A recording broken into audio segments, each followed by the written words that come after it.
Hello အားလုံးပဲမင်္ဂလာပါကျွန်တော်ကတော့ဒေါက်တာဖြိုးပါဒီနေ့မှာတော့လင်နံထိတ်ရေပြားကိုဘယ်လိုလူတွေမှမဖြစ်မနေဖြတ်တဲ့လဲဆိုတာကိုပြောပြပေးမှာပဲဖြစ်ပါတယ်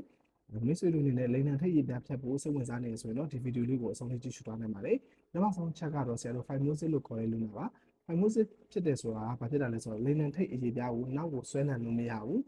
ဒီထိတ်မှာပဲပိတ်နေတယ်ပေါ့နော် erection လာတဲ့အချိန်မှာဆိုလည်းနောက်ကိုသူ့ဘာသူမလန်တော့ဘူးအဲ့လိုလူတွေဆိုတော့ဖြတ်တင်တယ်ဘာလို့ဖြတ်တင်တာလဲဆိုတော့အဲ့လိုခဏခဏဖြစ်တယ်ဆိုရင်ဆရာတို့ဒီ balanitis လို့ခေါ်တဲ့လင်နံထိတ်ရေပြားလိမ့်နံထိတ်ကပေါ့နော်ရောင်ရမ်းလာတတ်တယ်ရောင်ရမ်းပြီးတော့နောက်ပိုင်းမှာအနာတွေဖြစ်တတ်တယ်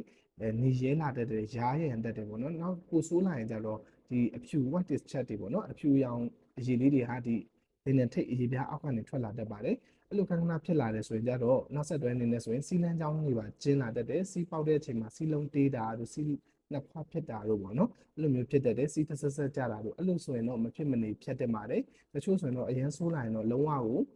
စီးပါပေါက်လို့မရတော့ဘူးပေါ့နော်အဲ့လိုမျိုးဆိုရင်တော့လင်နံထိတ်ရေပြားကိုမဖြစ်မနေဖြတ်တင်ပါတယ်ဒုတိယလူနာကတော့ paraphymosis လို့ခေါ်တဲ့လူနာပေါ့နော်အဲ့အားကြောင့်ဘာဖြစ်တာလဲဆိုတော့ erection လာတဲ့အချိန်မှာလင်နံထိတ်ရေပြားကနောက်တော့လန်သွားတယ်ဒါပေမဲ့ရှေ့ကိုပြန်ပြီးတော့ပုံမှန်တိုင်းပြန်မရောက်နိုင်ဘူးပုံမှန်တိုင်းပြန်မရောက်နိုင်တော့ဘာဖြစ်လဲဆိုတော့ erection လာတဲ့အခါမှာ blood supply ကကောင်းနေတယ်အဲ့ကောင်းတဲ့ကောင်တွေကိုဒီ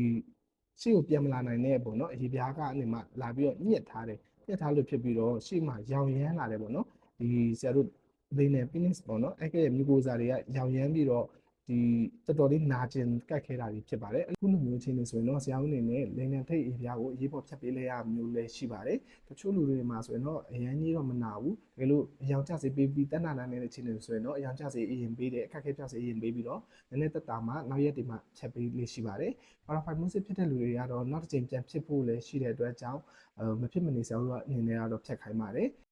ခုဒီဗီဒီယိုကြည့်နေတဲ့မိတ်ဆွေတွေထဲမှာလည်းလိမ့်နံထိတ်ရေပြားဖြတ်ဖို့စိတ်ဝင်စားနေတဲ့လူတွေရှိရင်တော့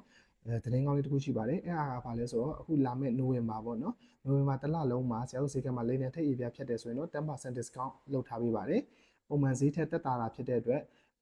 ရေပြားဖြတ်ဖို့စိတ်ဝင်စားနေရဆိုရင်တော့ဆရာရဲ့ chat box ဒါမှမဟုတ်ရင် Viber ဖုန်းနံပါတ်မှာလာပြီးတော့ဆက်သွယ်စုံစမ်းနိုင်ပါတယ်ခင်ဗျာအားလုံးပဲတာရောနေ့လေးဖြစ်ကြပါစေခင်ဗျာ